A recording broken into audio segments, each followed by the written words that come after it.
समस्त को मोर नमस्कार। प्रभु जीशु ख्रीष्ट को ए समय धन्यवाद दिए।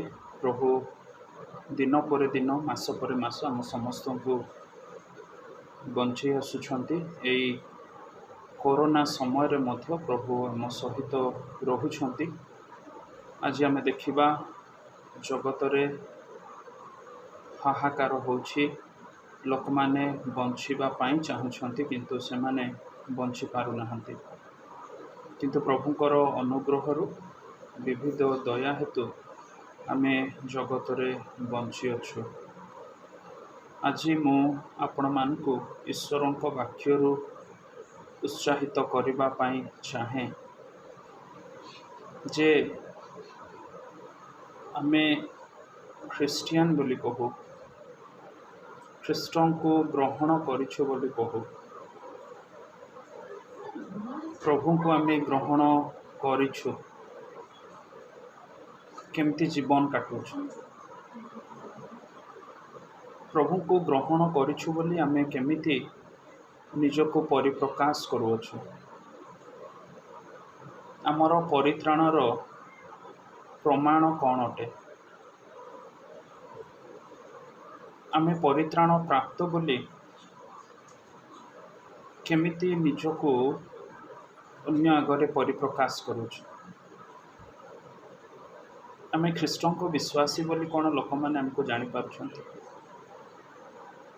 बेले बेले यही प्रश्न आसे, कौन एटा जरूरी? हाँ जरूरी। जदि ख्रीष्टन को विश्वासी भाव में आमे जदि अन्य आगरे आमर जीवन प्रकाशित हो पारुनी, तेबे प्रभु केमती गौरव पाइबे आम जीवन ठार? प्रभु केमती खुशी हेबे? मु आज आपण मान सम्मुख में यही चिंता रखा चाहे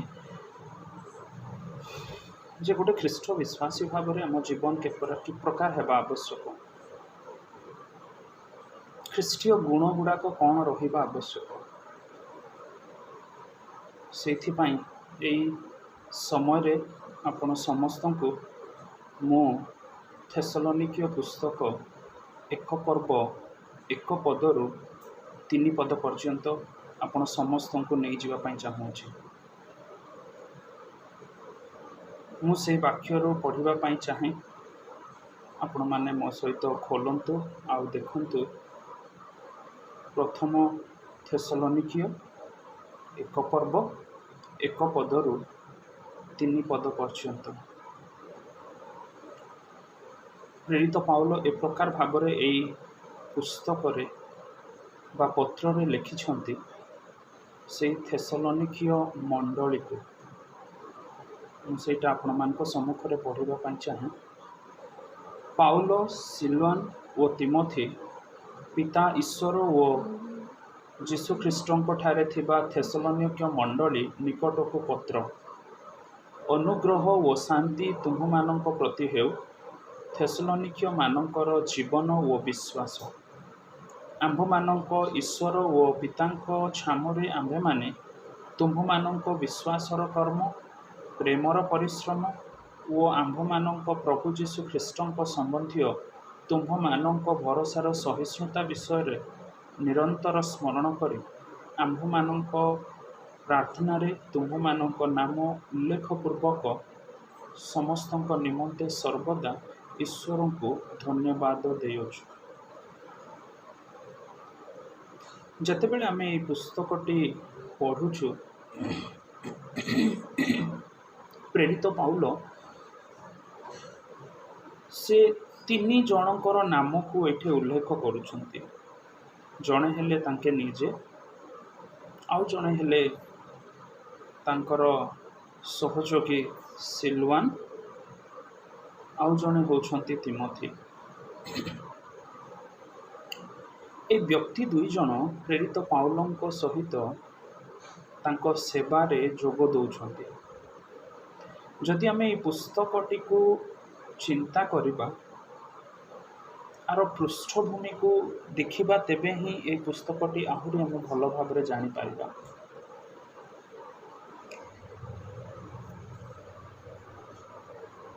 प्रेरित पाउल जेतेबेले से द्वितीय मिशनारी जर्नी करुछंती, बट मु आउ टिके पछकु जिबा पई चाहे द्वितीय मिशनारी जर्नी काहेकि हैला।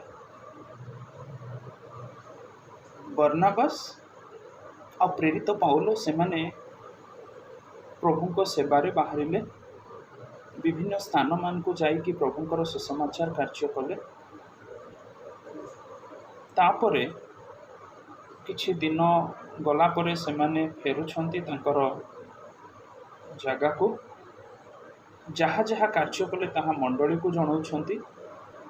पुणी तांको मध्यरे आउ गोटे थरे चिंता आसुछि जे जो जो मंडली को जाई से माने प्रभुଙ୍କର वाक्य प्रचार करिसंती, सुसमाचार प्रचार करिसंती, से जगह मान को जाइकी से मान को आउ थरे देखिबा पई, से मान को विश्वास रे बढ़ाइबा पई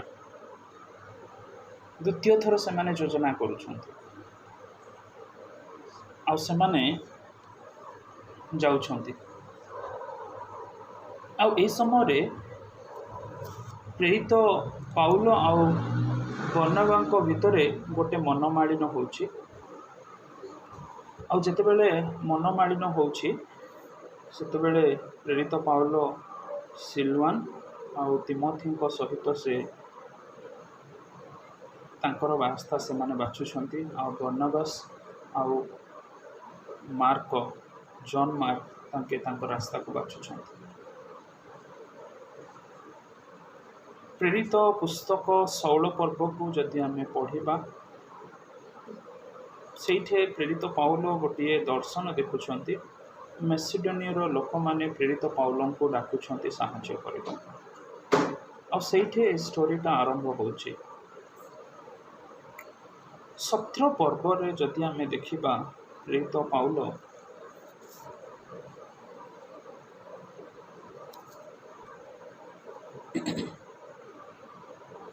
से सहर को से जाउछंती, सुसमाचार प्रचार करुछंती अछंती, ख्रीष्टों विषय से प्रचार करुछंती, जीशु को ख्रीष्ट बोली से प्रमाणित करुछंती। आ तांको वाक्य रे अनेक लोक माने ख्रीष्टों को जानुछंती बा जीशु को ख्रीष्ट बोली जानुछंती, मसीह बोली जानुछंती। अनेक लोक माने प्रेरित पाउलंकर कथा को विश्वास करुछंती, से सुसमाचार को बिलीव करुछंती। आ ख्रीष्टंकर संतान बा शिष्य भाव से माने जीवन यापन आरंभ करुछंती। किंतु सेतेबेले किछि जिहुदी लोक माने तांकर कथा को विरोध करुछंती, स्पेशली प्रेरित पाउलंकर कथा को। और से माने प्रेरित पाउलं को मारिबा पई उठुछंती, परसिक्यूट करुछंती, ताड़ना देबार आरंभ करुछंती। आ प्रेरित पाउलंकर कथा को जो माने विश्वास करुथिले सेमान को मध्य तांको से लोकमान को मध्यरो जासन बोली गोटे व्यक्ति थिले, तांको मध्य से माने टर्चर करबा पई आरंभ करुछंती। किंतु प्रभुଙ୍କର अनुग्रह हेतु प्रेरित पाउल से जगह रक्षा पाई अन्य जगह को जाउछंती। तो ये पुस्तकर यहाँ हूँ बैकग्राउंड, यहाँ हूँ पृष्ठभूमि। प्रेरित पाउल जेतेबेले थेसलोनिकीय मंडली को लिखुछंती, तांकर वाक्य को से बा चिठी माध्यम रे तांको लिखुछंती। विशेषकर 3टा विषय को लेकिन से मंडली को लिखुछंती। गोटे विषय होछि जे तांको प्रति प्रेरित पाउलंकर जो प्रेम अच्छे से लोक मान प्रति ताहा से चिठी माध्यम रे प्रकाशित करुछंती। तांकर जो मनोभाव अच्छे से विश्वासी मान प्रति सेटा से चिठी माध्यम रे प्रकाशित करुछंती। तृतीय विषय कि से ख्रिस्टियन विश्वास उपरे आधार करे से लिखुछंती। कौन ख्रिस्टियन विश्वास? शेष विषय जो जीशु ख्रीष्ट से पुणी आगमन करेंगे। आ से अनेक विषय प्रेरित पाउल से चिट्ठी माध्यम से विश्वासी विश्वासिनी मान को उत्साहित करुछन्ति।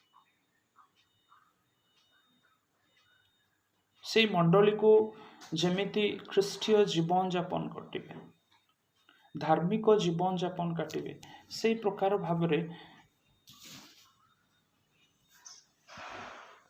से चिठी रे लिखुछन्ति।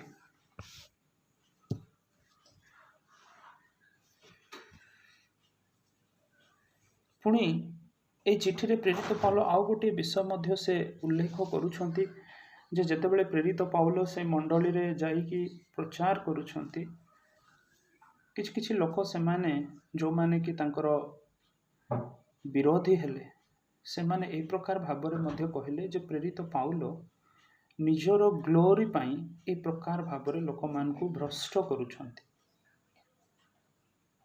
टंका पाई, सेल्फिश मोटिवेशन पाई, सेल्फिश एटीट्यूड पाई। और सेठी पाई प्रेरित पाउल 2 पर्वरे थेसलोनिकियो 2 पर्वर 1 पदरु 12 पद पर्यंत से उल्लेख करिसंति से काहेकि ईश्वर को वाक्य से मान को निकट रे पहुंचाउछंती, काहेकि से सुसमाचार प्रचार करुछंती, एगुडा आमे देखि पारुछु। प्रिय मंडली, आमे जानिबा को पारिबा जे प्रेरित पाउल कि प्रकार भाबरे तांकर सेवा कार्य से मंडली रे करथिले। वाक्य रे लिखा अछि से 3टी विश्राम बार रे थिले। तो अन्य भाषा रे कहिबा को बोले से 3 सप्ताह सेमान को सहित थिले। और जे प्रकार भाबरे से थिले मते लागे अति सुंदर भाबरे तांको सहित से समय बितेइछन्ति। और ताहार प्रतिफलन एई पुस्तक द्वारा ही हमें जानी पारिबा। आमे देखुछु एई पुस्तक रे प्रेरित पाउल जेतले 3 पद पर्यंत लिखुछन्ति से अति सुंदर भाबरे समंडली को लिखुछन्ति। मु आज आपण मान को सम्मुख रे 3टी विषय रखिबा पई चाहे। जेतले हमें मंडली बोली कहू सेटा ए प्रकार होइथाय जो माने ख्रीष्टों को उद्धारकर्ता रूपे ग्रहण करते और सेमान को मंडली बोली कहा जाए। और से उद्धार पाई थिबा लोक माननकु ए पत्र लिखुछन्ति।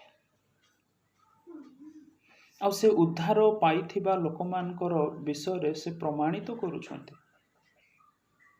जे सेमानकर जीवन केमती।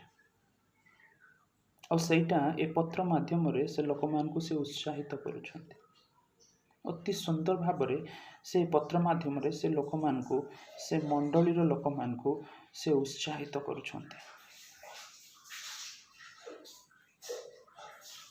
प्रथम विषयटी हमें देखिबा से जेतेबेले पत्रटी लिखुछन्ति से कहउछन्ति तुमरो विश्वासर कर्म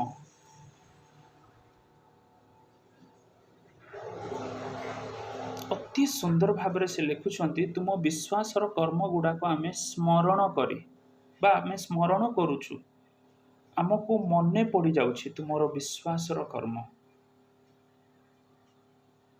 केते खुशीर विषय। प्रेरित पाउल तांकर विश्वास को भूली पारु नाहंती, से मने पकाउछन्ति।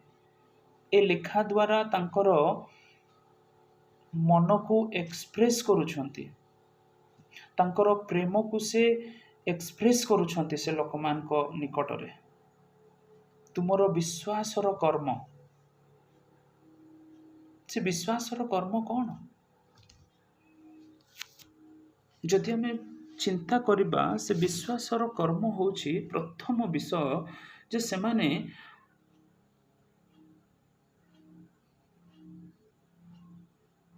आइडल वर्शिप रु फेरुछन्ति, मन फेरौछन्ति।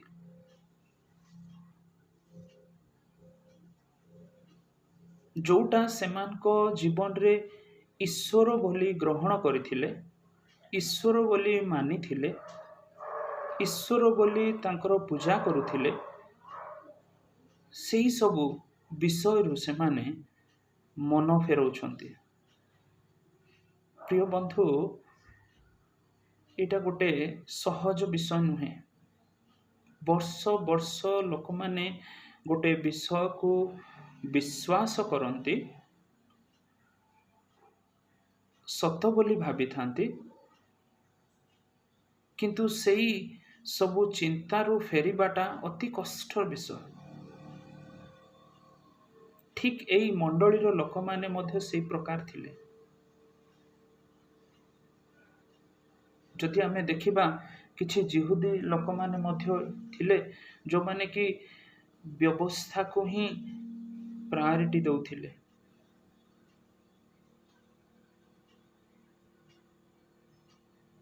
ଖ୍ରୀଷ୍ଟଙ୍କୁ ସେମାନେ ମସିହ ବୋଲି ଏଠି ଗ୍ରହଣ କରୁଛନ୍ତି, ଯେଉଁଠିକି କିଛି ବର୍ଷ ପୂର୍ବ ସେଇ ଜିହୁଦୀ ଲୋକମାନେ ଯୀଶୁଙ୍କୁ ତୁମେ ମସିହ ନାହିଁ ବୋଲି କ୍ରୁଶରେ କ୍ରୁଶାର୍ପିତ କରିଥିଲେ।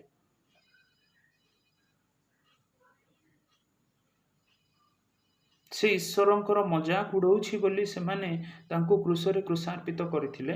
କିନ୍ତୁ ଆଜି ପ୍ରେରିତ ପାଉଲଙ୍କର କଥାରେ, ତାଙ୍କର ବାକ୍ୟରେ ଲୋକମାନେ ମନ ଫେରାଉଛନ୍ତି।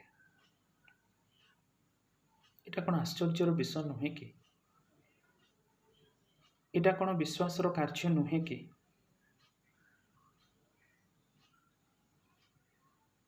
ଦ୍ୱିତୀୟ ବିଷୟ ଆମେ ଦେଖୁଛୁ ଯେ ବିଶ୍ୱାସର କାର୍ଯ୍ୟ, ସେଇ ବାକ୍ୟ ଯଦି ତଳ ଅଂଶକୁ ଆମେ ଯିବା, ସେମାନେ ଯେତେବେଳେ ତାଙ୍କର ବିଶ୍ୱାସଟା ବଢ଼ିଲା, ଖ୍ରୀଷ୍ଟଙ୍କୁ ବା ଯୀଶୁକୁ ଖ୍ରୀଷ୍ଟ ବୋଲି ସେମାନେ ଗ୍ରହଣ କରୁଛନ୍ତି, ସେତେବେଳେ ସେମାନେ ତାଡ଼ନା ଦେଇ ଯାଉଛନ୍ତି।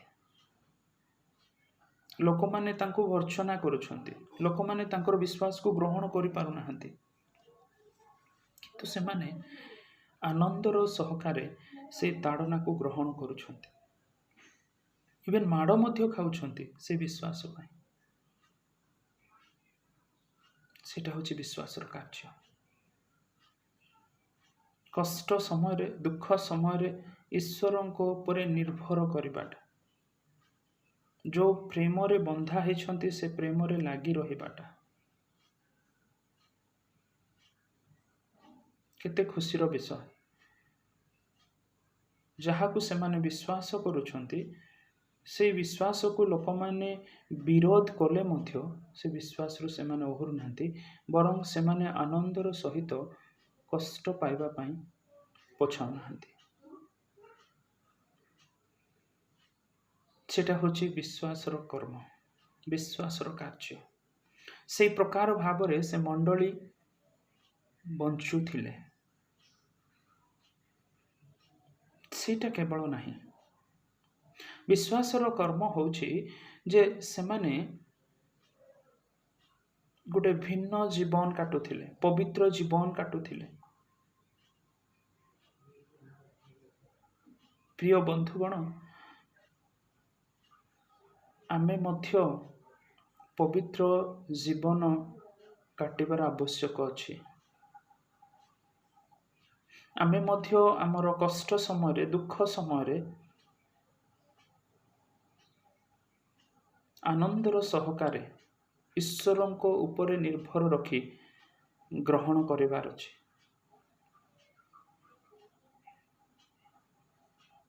ମୁଁ କହୁଛି ଯେ ଆମେ ଯେଉଁ ପ୍ରକାର ଅବସ୍ଥାରେ ପୃଥିବୀରେ ବଞ୍ଚୁଛୁ ବର୍ତ୍ତମାନ, ଅତି ଭୟର ସହକାରେ, ଭୟଭୀତ, ଯେ ବାହାରକୁ ଗଲେ କାଳେ ଭାଇରସ୍ ଆମକୁ ଆଟାକ୍ କରିଦେବ ବୋଲି ଆମେ ଭାବୁଛୁ। ଏଇ ଘଡ଼ିସନ୍ଧି ମୁହୂର୍ତ୍ତରେ ଏହା ଗୋଟେ ଆମ ପାଇଁ ଗୋଟେ ବହୁତ ବଡ଼ ଆହ୍ୱାନ ଯେ ଆମେ କେମିତି ବିଶ୍ୱାସରେ ବଞ୍ଚିବା। ଯଦିଓ ସେଇ ମଣ୍ଡଳୀକୁ ସେଇ ପ୍ରକାର ତାଡ଼ନା ଆସିଥିଲା, କିନ୍ତୁ ଆମର ତାଡ଼ନା ଭିନ୍ନ ହେଇଥାଇପାରେ। ଆମର ତାଡ଼ନା ୱିଦିନ୍ ଦ ଫ୍ୟାମିଲି ହେଇଥାଇପାରେ, ୱିଦିନ୍ ଦ ସୋସାଇଟି ହେଇପାରେ। ବିଭିନ୍ନ ପ୍ରକାର ଭାବରେ ଆମେ ତାଡ଼ନା ସମ୍ମୁଖୀନ କରୁଥାଇପାରୁ। କିନ୍ତୁ ସେଇ ମଣ୍ଡଳୀ ପରି ଆମର ଜୀବନକୁ ମଧ୍ୟ ଗଢ଼ିବାର ଅଛି। ଆଉ ପ୍ରଭୁ ଏହି ପ୍ରକାର ଆମଠାରୁ ଚାହାନ୍ତି। ବିଶ୍ୱାସର କର୍ମ ଦେଖି ବା ଏ ବିଶ୍ୱାସର କର୍ମ ଦ୍ୱାରା ଆମର ଖ୍ରୀଷ୍ଟିଆନ ଜୀବନ, ଆମର ପରିତ୍ରାଣର ପ୍ରମାଣ ଆମେ ଦେଇପାରିବା। ଆଉ ପ୍ରଭୁ ସେଇଟା ହିଁ ଆମଠାରୁ ଚାହାନ୍ତି। ଦ୍ୱିତୀୟ ବିଷୟ ଆମେ ଦେଖିବା ଯେ ସେଇ ମଣ୍ଡଳୀର ଜୀବନ, ଖ୍ରୀଷ୍ଟିଆନ ଜୀବନ ଉପରେ କେବଳ ସେମାନେ ବିଶ୍ୱାସର କର୍ମ କରୁଥିଲେ ସେତିକି ନାହିଁ, କିନ୍ତୁ ଆଉ ଗୋଟେ ବିଷୟ ମଧ୍ୟ ପ୍ରେରିତ ପାଉଲ ସେ ମଣ୍ଡଳୀକୁ ଲେଖୁଛନ୍ତି ପ୍ରେମର ପରିଶ୍ରମ ବିଷୟରେ। ତାଙ୍କର ପ୍ରେମର ପରିଶ୍ରମକୁ ସେ ସ୍ମରଣରେ ଆଣୁଛନ୍ତି ଯେତେବେଳେ ଏହି ପତ୍ରଟି ଲେଖୁଛନ୍ତି। ପ୍ରିୟ ବନ୍ଧୁ, ପ୍ରେମର ପରିଶ୍ରମ କ'ଣ ହେଇଥାଇପାରେ? ସେ ମଣ୍ଡଳୀ ସେ ପ୍ରେମର ପରିଶ୍ରମଟା କି ପ୍ରକାର ସେମାନେ ଏକ୍ସପ୍ରେସ୍ କରିଛନ୍ତି, ଆଉ ସେଇଟା ପ୍ରେରିତ ପାଉଲଙ୍କ ଦ୍ୱାରା ଏହି ପୁସ୍ତକରେ ଲିଖିତ ହେଉଅଛି। ପ୍ରେମର ପରିଶ୍ରମ କ'ଣ ହେଇଥାଇପାରେ? ପ୍ରଥମ ବିଷୟ, ପ୍ରେମର ପରିଶ୍ରମ ହେଉଛି ଯେ ସେମାନେ ଈଶ୍ୱରଙ୍କର ସେବା କରୁଛନ୍ତି।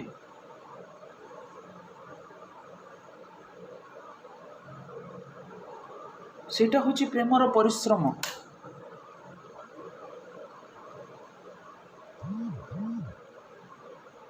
ଯେ ଈଶ୍ୱରଙ୍କର ସେବା କରିବାଟା ହେଉଛି ଆମେ ଈଶ୍ୱରଙ୍କୁ ପ୍ରେମ କରୁଅଛୁ। ଯଦି ଆମେ ଈଶ୍ୱରଙ୍କୁ ପ୍ରେମ କରୁନୁ, ଆମେ କେବେ ମଧ୍ୟ ଈଶ୍ୱରଙ୍କର ସେବା କରିପାରିବା ନାହିଁ।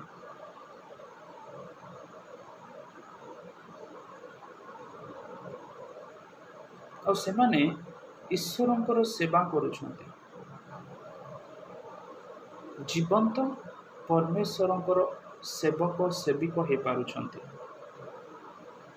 ସେଇଟା ହେଉଛି ତାଙ୍କ ପ୍ରେମର ପରିଶ୍ରମର ନିଦର୍ଶନ।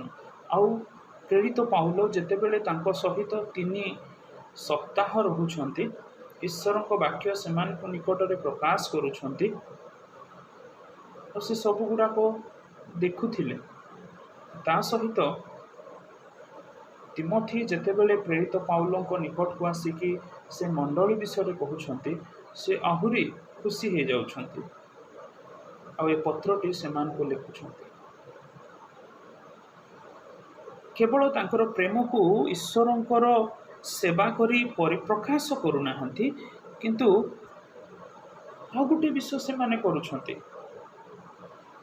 ଲେଖା ଅଛି ଯେ ସେମାନେ ଈଶ୍ୱରଙ୍କୁ ଆଉ ଈଶ୍ୱରଙ୍କର ଲୋକଙ୍କୁ ଫଲୋ କରୁଛନ୍ତି। କେତେ ଖୁସିର ବିଷୟ ଯେ ସେମାନେ ଖ୍ରୀଷ୍ଟଙ୍କୁ ଜାଣିଲା ପରେ ଖ୍ରୀଷ୍ଟଙ୍କର ଲୋକଙ୍କର କଥାକୁ ମାନୁଛନ୍ତି, ଈଶ୍ୱରଙ୍କୁ ମାନୁଛନ୍ତି। ଅତି ଖୁସିର ବିଷୟ।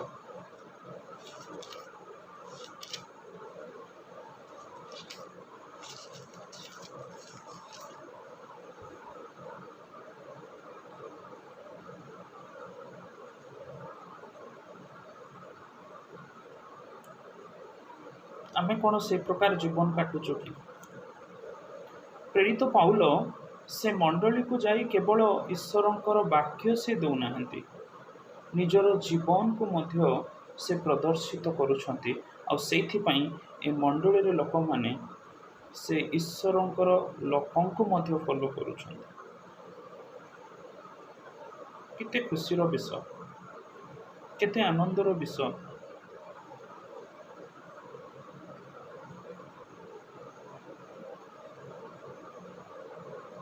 କେବଳ ସେମାନେ ଈଶ୍ୱରଙ୍କର ସେବା କରୁନାହାନ୍ତି, କେବଳ ସେମାନେ ଈଶ୍ୱରଙ୍କୁ ବା ଈଶ୍ୱରଙ୍କର ଲୋକକୁ ଅନୁସରଣ କରୁନାହାନ୍ତି, ସେମାନେ ମଧ୍ୟ ଗୋଟେ ଆଦର୍ଶ ସ୍ୱରୂପ ଜୀବନ କାଟୁଛନ୍ତି। कहीं से आदर्श स्वरूप जीवन काटिले से आदर्श स्वरूप जीवन काटिबा किए प्रवर्ताइला किए तांको कहिला से आदर्श स्वरूप जीवन उत्स किए ईश्वर जीशु ख्रीस्ट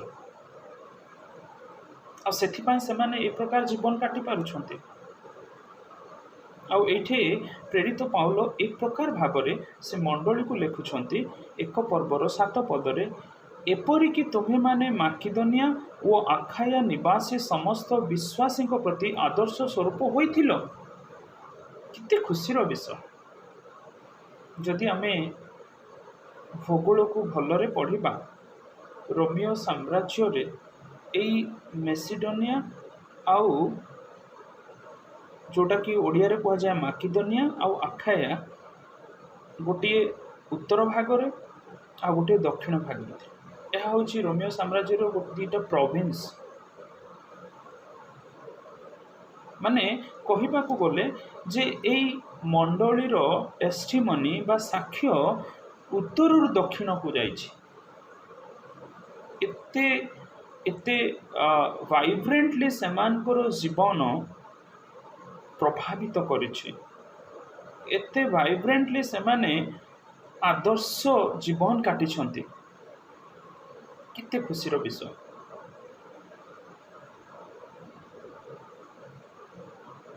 गोटे आइडल वर्शिपर प्रतिमा पूजक ख्रीष्टन को जेतेबेले जानुछन्ति सेमानकर सबु विषय परिवर्तन होउछि संपूर्ण भावे से माने परिवर्तित होउछन्ति आ से परिवर्तित जीवन ए प्रकार भाव रे लोक मान को प्रभावित करिछि काहेकि कारण से माने प्रभु को प्रेम करुथिले प्रभु को पाई बंचिबा पाई चाहुथिले जेहेतु से माने प्रभु को प्रेम करुथिले से माने चाहुनथिले तांको जीवन द्वारा प्रभु अगौरवित हुअन्तु और सब बेले से माने चाहुथिले जे प्रभु सब बेले ग्लोरीफाई हुअन्तु तांको जीवन द्वारा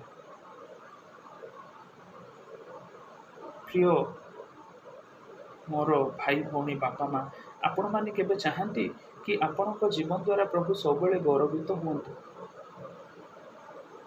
आमे छाड़ीदेबा जे उत्तरु दक्षिण आमे कौन आदर्श स्वरूप होइछु कि आमे जो जगार रोचु जो गाँव रे रोचु जो सहर रे रोचु जो लोकालिटी रे रोचु जो मंडली रे आमे रोचु आमे कौन आदर्श स्वरूप हो पारुछु आमे परित्राण प्राप्त लोक मान प्रभु को जानिछु प्रभु को ईश्वर बोली मानुछु किंतु आमर ए प्रकार जीवन हो पारुछि आमे कौन ए प्रकार जीवन काटी प्रभु को गौरव दे पारुछु प्रभु कौन गौरव पाइबा पाई योग्य नुहंती आम जीवन ठारू प्रभु कौन केवल से थेसलोनिया मंडलीर प्रभु अटंती आज कौन से आमर प्रभु नुहंती आज मध्य से आमर प्रभु से आम पाई मध्य जीवन देइछन्ति से आम द्वारा गौरव पाइबा पाई चाहुछन्ति आपण चिंता करंतु कि प्रकार आपण आदर्श हो पारिबे कि प्रकार आपण गौरव दे पारिबे प्रभु को ए मंडली आदर्श स्वरूप होते ए विश्वासी विश्वासिनी माने आदर्श स्वरूप होते विश्वासी मानक प्रति आदर्श स्वरूप होते अन्य विश्वासी मानक प्रति अन्य विश्वासी माने तांको देखुथिले तांको ठारू शिखुथिले आमे कोन सेमती जीवन काटिबा आमे कोन आउ गोटे विश्वासी प्रति आमर जीवन आदर्श स्वरूप हो पारिबो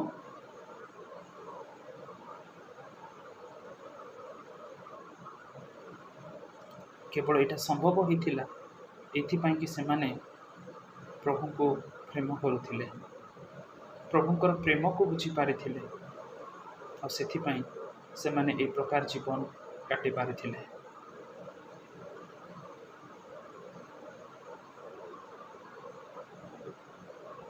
କେବଳ ସେତିକି ନୁହେଁ ଯେ ସେମାନେ ଈଶ୍ୱରଙ୍କର ସେବା କରୁଥିଲେ, କେବଳ ସେମାନେ ଈଶ୍ୱରଙ୍କର ଲୋକଙ୍କୁ ଈଶ୍ୱରଙ୍କୁ ଫଲୋ କରୁଥିଲେ, ସେମାନେ ଗୋଟେ ଆଦର୍ଶ ସ୍ୱରୂପ ଜୀବନ କାଟିଥିଲେ।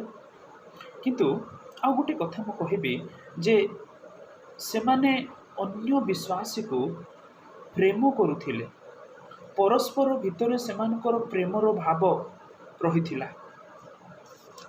ସେଥିପାଇଁ ପ୍ରେରିତ ପାଉଲ ସେମାନଙ୍କୁ କହୁଛନ୍ତି ଏହି ପୁସ୍ତକର 4 ପର୍ବର 9 ପଦରେ, ମୁଁ ପଢ଼ିବି ଆପଣମାନଙ୍କ ପାଇଁ। ଭାତୃପ୍ରେମ ସମ୍ବନ୍ଧରେ ତୁମମାନଙ୍କ ନିକଟକୁ ଲେଖିବା ଆବଶ୍ୟକ ନାହିଁ, କାରଣ ତୁମେମାନେ ପରସ୍ପରକୁ ପ୍ରେମ କରିବା ନିମନ୍ତେ ଈଶ୍ୱରଙ୍କ ଦ୍ୱାରା ନିଜେ ଶିକ୍ଷିତ ହୋଇଅଛ।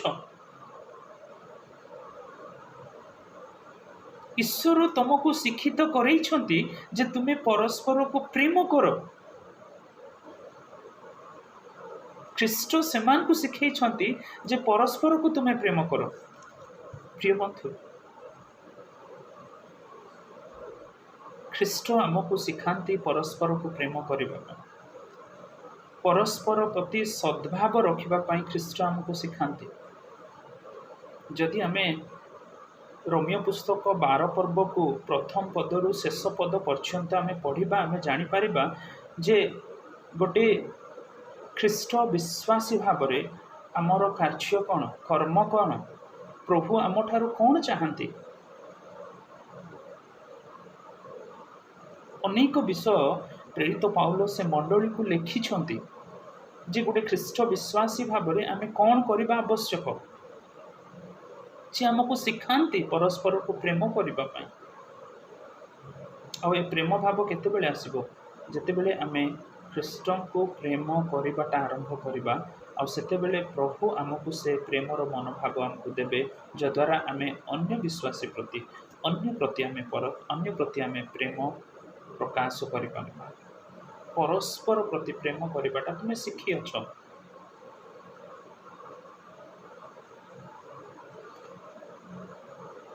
ପଞ୍ଚମ ବିଷୟ ମୁଁ ଏଠି କହିବା ପାଇଁ ଚାହେଁ, ପ୍ରେମର ପରିଶ୍ରମ। ଯେ କେବଳ ସେମାନେ ପରସ୍ପର ପ୍ରତି ପ୍ରେମ କରୁନଥିଲେ, କେବଳ ସେମାନେ ଗୋଟେ ଆଦର୍ଶ ଜୀବନ କାଟି ନଥିଲେ, କେବଳ ସେମାନେ ଖ୍ରୀଷ୍ଟଙ୍କ ଲୋକଙ୍କୁ ବା ଈଶ୍ୱରଙ୍କୁ ଫଲୋ କରୁନଥିଲେ, କେବଳ ସେମାନେ ଈଶ୍ୱରଙ୍କର ପୂଜା ବା ସେବା ଉପାସନା କରୁନଥିଲେ, ସେମାନେ ଆଉ ଗୋଟିଏ ବିଷୟ ମଧ୍ୟ କରୁଥିଲେ। 8 ପଦରେ ଲେଖା ଅଛି, କାରଣ ତୁମ୍ଭମାନଙ୍କ ଠାରୁ ପ୍ରଭୁଙ୍କ ବାକ୍ୟ ଯେ କେବଳ ମାକିଦନିଆ ଓ ଆଖ୍ୟାରେ ଘୋଷିତ ହୋଇଅଛି ତାହା ନୁହେଁ, ମାତ୍ର ଈଶ୍ୱରଙ୍କ ପ୍ରତି ତୁମମାନଙ୍କ ବିଶ୍ୱାସର ବିଷୟ ସର୍ବତ୍ର ଏପରି ବ୍ୟାପ୍ତ ହୋଇଅଛି ଯେ ସେ ସମ୍ବନ୍ଧରେ ଆମ୍ଭମାନଙ୍କର କିଛି କହିବାର ଆବଶ୍ୟକ ନାହିଁ। ପ୍ରଭୁଙ୍କ ବାକ୍ୟ ମଧ୍ୟ ସେମାନେ ଅନ୍ୟକୁ ଦଉଥିଲେ। ସେମାନେ ଯେଉଁ ପ୍ରକାର ଭାବରେ ତାଙ୍କର ଜୀବନ ପରିବର୍ତ୍ତିତ ହେଲା, ଜୀବନ ଚେଞ୍ଜ ହେଲା, ସେ ବିଷୟରେ ଅନ୍ୟମାନଙ୍କୁ ମଧ୍ୟ କହୁଛନ୍ତି ଯେ ଆମେ କେମିତି ପରିବର୍ତ୍ତନ ହେଲା, କେମିତି ହେଲୁ, କେମିତି ହେଇପାରିଲା ଆମ ଜୀବନ, କ'ଣ ଏମିତି ହେଲା ଯେ ଆମ ଜୀବନ ସମ୍ପୂର୍ଣ୍ଣ ଭାବେ ପରିବର୍ତ୍ତନ ହେଲା। ଯେତେବେଳେ ସେମାନେ ଏହିସବୁ ବିଷୟ ଗୁଡ଼ାକ କହୁଥିବେ ବା ଲୋକମାନେ ଜାଣୁଥିବେ, କେଉଁଠି ନା କେଉଁଠି ସେମାନଙ୍କର ବିଶ୍ୱାସକୁ ସେମାନେ କହୁଥିବେ, ଯୀଶୁଙ୍କ ବିଷୟରେ ସେମାନଙ୍କୁ କହୁଥିବେ, ଉଦ୍ଧାର ବିଷୟରେ ସେମାନଙ୍କୁ କହୁଥିବେ, ପରିତ୍ରାଣ ବିଷୟରେ ସେମାନଙ୍କୁ କହୁଥିବେ ଯେ ଯୀଶୁଖ୍ରୀଷ୍ଟ କିଏ ଯେ ଆମକୁ ଉଦ୍ଧାର କରିବ, ଆମର ଅବସ୍ଥା କ'ଣ ଯେ ଆମେ ଖ୍ରୀଷ୍ଟଙ୍କୁ ବା ଖ୍ରୀଷ୍ଟଙ୍କର ଆବଶ୍ୟକତା ଅଛି ଆମ ଜୀବନରେ, ଖ୍ରୀଷ୍ଟ ଆମ ପାଇଁ କ'ଣ କରିଛନ୍ତି, ଏସବୁ ବିଷୟ ସେମାନେ ଲୋକମାନଙ୍କୁ କହିଥିବେ। ଆଉ ସେଇଟାକୁ କୁହାଯାଏ ସୁସମାଚାର। ସୁସମାଚାର। ପ୍ରିୟ ବନ୍ଧୁ, ଏଇଟା କାହିଁକି ସେମାନେ କୁହନ୍ତି? ଏଥିପାଇଁ ଯେଉଁ ପ୍ରେମରେ ସେମାନେ ବାନ୍ଧି ହେଇଛନ୍ତି, ଯେଉଁ ପ୍ରେମ ସେମାନେ ପାଇଛନ୍ତି ବା ଯେଉଁ ପ୍ରେମ ସେମାନେ ଖ୍ରୀଷ୍ଟଙ୍କ ଠାରୁ ପାଇଛନ୍ତି, ସେଇ ପ୍ରେମକୁ ସେମାନେ ଅନ୍ୟ ଆଗରେ ବାଣ୍ଟୁଛନ୍ତି। ଏଠି ଆମେ ଦେଖିପାରୁଛୁ ଦୁଇ ପ୍ରକାର ଭାବରେ ଯେ ସେମାନେ ଚାହୁଁଛନ୍ତି ଯେ ଆମେ ଯେମିତି ଉଦ୍ଧାର ପାଇଛୁ ଅନ୍ୟ ଭାଇ ଭଉଣୀମାନେ ସେମିତି ଉଦ୍ଧାର ପାଆନ୍ତୁ।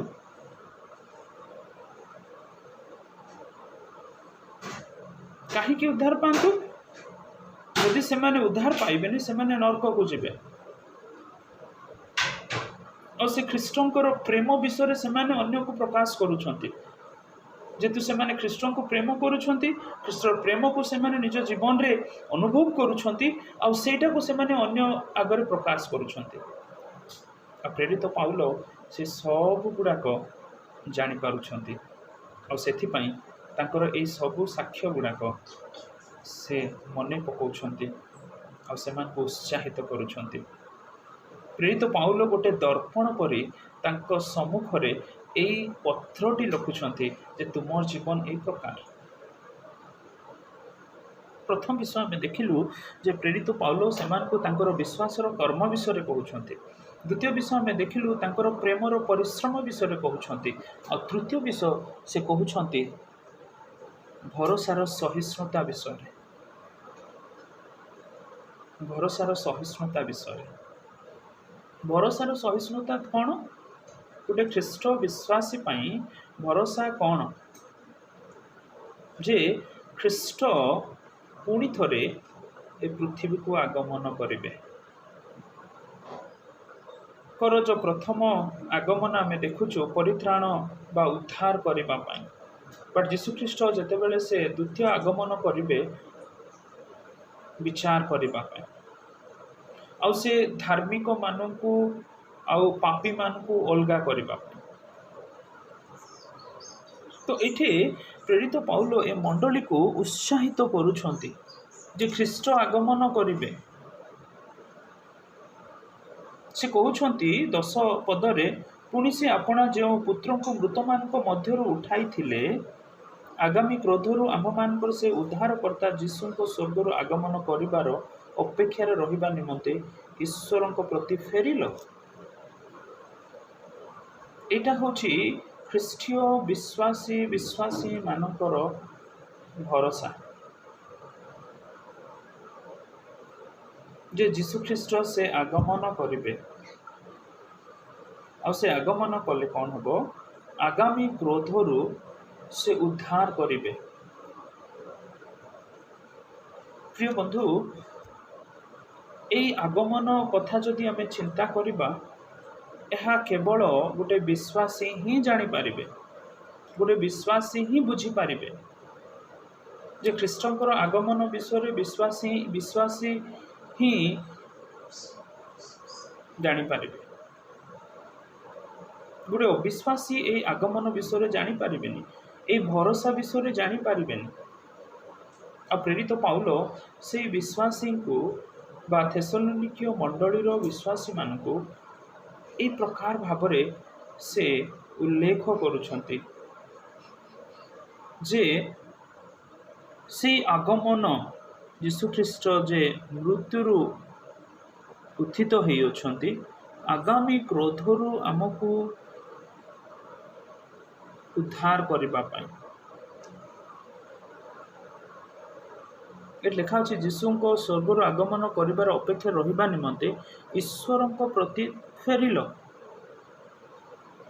ପ୍ରିୟ ମଣ୍ଡଳୀ, ଏଇଟା ହେଉଛି ଆମ ପାଇଁ ଗୋଟେ ଆଶା ଯେ ଆମେ ଯଦି ମୃତ୍ୟୁ ହେଉଛୁ, ଖ୍ରୀଷ୍ଟରେ ଥାଇ ଯଦି ମୃତ୍ୟୁ ହେଉଛୁ, ଆମେ ଉତ୍ଥାପିତ ହେବା, ତାଙ୍କ ପାଖକୁ ଯିବା।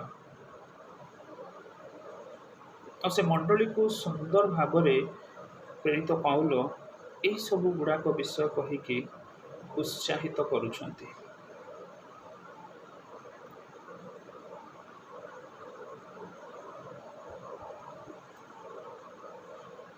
ଥେସଲୋନିକୀୟ ମଣ୍ଡଳୀ ଏଇ ତିନିଟା ବିଷୟ ବା ଏଇ ମଣ୍ଡଳୀରେ ଆମେ ଦେଖୁଛୁ ଏଇ ତିନିଟା ବିଷୟ। ଆଉ ପ୍ରେରିତ ପାଉଲ ଯେତେବେଳେ ଏଇ ଚିଠାଟା ଲେଖୁଛନ୍ତି ଏଇ ତିନିଟା ବିଷୟ ତାଙ୍କ ଆଗରେ ରଖି କହୁଛନ୍ତି ମୁଁ ଆଜି ପର୍ଯ୍ୟନ୍ତ ସ୍ମରଣ କରୁଅଛି ବା ଆମେମାନେ ସ୍ମରଣ କରୁଅଛୁ, ସେଥିପାଇଁ ଆମେ ଧନ୍ୟବାଦୀ ଅଟୁ ତୁମମାନଙ୍କ ନିକଟରେ। ଆଉ ଏଇଟା କେତେବେଳେ ସମ୍ଭବ ହୋଇପାରିଲା? ଯେତେବେଳେ ସେମାନେ ପ୍ରଭୁଙ୍କୁ ଜାଣିଲେ, ପରିତ୍ରାଣକର୍ତ୍ତା ରୂପେ ଗ୍ରହଣ କଲେ, ଉଦ୍ଧାର ପାଇଲେ, ଆଉ ସେତେବେଳେ ଏଇ ସବୁ ସମ୍ଭବ ହୋଇପାରିଲା। ଆଉ ଉଦ୍ଧାର ପାଇଲା ପରେ ଏଇ ସବୁ ଗୁଡ଼ାକ ବିଶ୍ୱାସ, ଭରସା, ପ୍ରେମ ତାଙ୍କ ଜୀବନରେ ଆମେ ଦେଖିପାରିଲୁ, ବା ପ୍ରେରିତ ପାଉଲଙ୍କର ପତ୍ର ମାଧ୍ୟମରେ ଆମେ ଜାଣିପାରୁଛୁ। ଆଉ ଏଇ ସବୁ ତିନୋଟି ବିଷୟ ହେଉଛି ଯେ ତାଙ୍କ ପରିତ୍ରାଣର ପ୍ରମାଣ, ଏଭିଡେନ୍ସ। ନିଶ୍ଚିତ ଭାବରେ ସେଟା ହେଉଛି ଏଭିଡେନ୍ସ। କିନ୍ତୁ ମୁଁ ଆପଣମାନଙ୍କ ସମ୍ମୁଖରେ ଏଇ ଆହ୍ୱାନ ରଖିବା ପାଇଁ ଚାହେଁ ଯେ ଆପଣ ସମସ୍ତେ ପ୍ରଭୁଙ୍କୁ ଜାଣିଛନ୍ତି, ପରିତ୍ରାଣ ପାଇଛନ୍ତି, କିନ୍ତୁ ଏଇ ପ୍ରମାଣଟି ଆପଣମାନେ ଦେଖେଇ ପାରୁଛନ୍ତି ତ? ଏଇ ଏଭିଡେନ୍ସଟା ଆପଣମାନେ ପ୍ରେଜେଣ୍ଟ କରିପାରୁଛନ୍ତି ତ? ବିଶ୍ୱାସ, ଭରସା, ପ୍ରେମ। ବିଶ୍ୱାସର କର୍ମରେ ଆପଣମାନେ ଚାଲୁଛନ୍ତି ତ? ପ୍ରେମର ପରିଶ୍ରମରେ ଆପଣମାନେ ଆପଣଙ୍କର ଜୀବନ କାଟୁଛନ୍ତି ତ? ଆପଣ ସେଇ ଭରସାର ସହିଷ୍ଣୁତାରେ ଜୀବନ କାଟୁଛନ୍ତି ତ? ନା ଯେତେବେଳେ କଷ୍ଟ ଆସୁଛି, ଦୁଃଖ ଆସୁଛି, ଆପଣମାନେ ଭାଙ୍ଗି ପଡ଼ୁଛନ୍ତି, ଈଶ୍ୱରଙ୍କୁ ପ୍ରେମ କରିବାଟା କମେଇ ଦେଉଛନ୍ତି। ଯେତେବେଳେ ଆପଣ କଷ୍ଟ ଦେଇ ଯାଉଛନ୍ତି, ଆପଣଙ୍କୁ ଇଚ୍ଛା ଲାଗୁନି ଯେ ମୁଁ ଆଜି ପ୍ରାର୍ଥନା କରିବିନି, ବାଇବେଲ ପଢ଼ିବିନି, ମନ ଲାଗୁନି। ପ୍ରିୟ ବନ୍ଧୁ, ଗୋଟେ ବିଶ୍ୱାସୀ ଭାବରେ ଆମେ କି ପ୍ରକାର ଜୀବନ କାଟିବା ଏଇ ମଣ୍ଡଳୀ ଠାରୁ ଶିଖିବାକୁ ପଡ଼ିବ। এই ମଣ୍ଡଳୀ ଆଜି ଆମକୁ ଶିଖଉଛନ୍ତି। ଅନେକ ବର୍ଷ ପୂର୍ବରୁ ପ୍ରେରିତ ପାଉଲ ଏ ମଣ୍ଡଳୀକୁ ଏ ପତ୍ରଟି ଲେଖିଥିଲେ, କିନ୍ତୁ ଆଜି ମଧ୍ୟ এই ମଣ୍ଡଳୀ ଆମକୁ କଥା କହୁଛନ୍ତି। ପ୍ରେରିତ ପାଉଲଙ୍କର ଲେଖନୀ ଦ୍ୱାରା এই ମଣ୍ଡଳୀର ସାକ୍ଷ୍ୟ ଗୁଡ଼ାକ ଆମେ ଜାଣିପାରୁଛୁ। ପ୍ରଭୁ ଆମ ସମସ୍ତଙ୍କୁ ସାହାଯ୍ୟ କରନ୍ତୁ, ଅନୁଗ୍ରହ ଦିଅନ୍ତୁ, ଶକ୍ତି ଦିଅନ୍ତୁ, ଆମେ এই ପ୍ରକାର ଜୀବନ କାଟିବା। ମୁଁ ଜାଣିପାରୁଛି ଆମେ ମଣିଷ,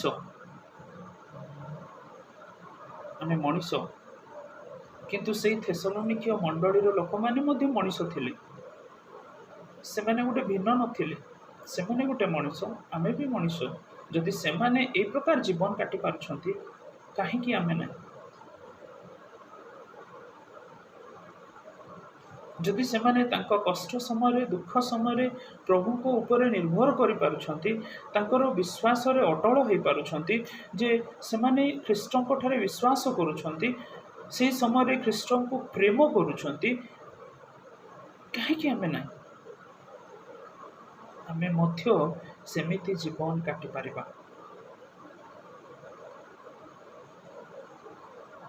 ଆମେ ବଞ୍ଚିବା ସେମିତି। ଆଉ ଯଦି ଆମେ ଏଇ ବିଶ୍ୱାସ, ପ୍ରେମ ଆଉ ଭରସାରେ ବଞ୍ଚିବା, ପ୍ରଭୁ ନିଶ୍ଚିତ ଭାବରେ ଆମକୁ ଆଶୀର୍ବାଦ କରିବେ। ପ୍ରଭୁ ନିଶ୍ଚିତ ଭାବରେ ସେ ଖୁସି ହେବେ।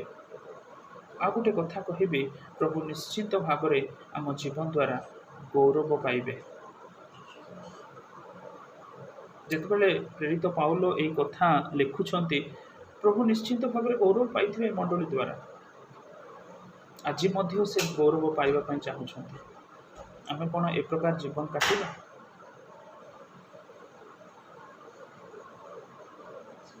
ମୁଁ ଆପଣଙ୍କ ସମସ୍ତଙ୍କୁ ଅନୁରୋଧ କରୁଛି, ଆପଣ ସମସ୍ତେ ବିଶ୍ୱାସ, ପ୍ରେମ ଆଉ ଭରସାରେ ଜୀବନ କାଟନ୍ତୁ। ଆପଣଙ୍କର ପରିତ୍ରାଣର ପ୍ରମାଣ ସେଇଟା, ମୋର ପରିତ୍ରାଣର ପ୍ରମାଣ। ଆମେ ସମସ୍ତେ ଗୋଟେ ମଣ୍ଡଳୀ ଭାବରେ, ଖ୍ରୀଷ୍ଟୀୟ ବିଶ୍ୱାସିନୀ ଭାବରେ এই ପ୍ରକାର ଜୀବନ କାଟିବା। ଆଉ ପ୍ରଭୁ ଆମ ଦ୍ୱାରା ବହୁତ ବହୁତ ବହୁତ ଗୌରବାନ୍ୱିତ ହୁଅନ୍ତୁ। ଆଉ ପ୍ରଭୁ ଏଇ ବିଷୟଟା ହିଁ ଆମଠାରୁ ଚାହୁଁଛନ୍ତି। ସମସ୍ତଙ୍କୁ ଧନ୍ୟବାଦ। ଆପଣ ମୋ ବାକ୍ୟ ଶୁଣିଥିବାରୁ ଆଉ ପ୍ରଭୁ ଆପଣ ସମସ୍ତଙ୍କୁ ଆଶୀର୍ବାଦ କରନ୍ତୁ। ଆଉ ପ୍ରଭୁ ସମସ୍ତଙ୍କୁ ଏହିପରି ମନ ଦିଅନ୍ତୁ, ଆପଣମାନେ ବିଶ୍ୱାସରେ, ଭରସାରେ, ପ୍ରେମରେ ସବୁବେଳେ ଖ୍ରୀଷ୍ଟୀୟ ଜୀବନରେ ବଞ୍ଚିବେ ଆଉ ଆଗକୁ ମଧ୍ୟ ବଢ଼ିବେ। ଆମେନ୍।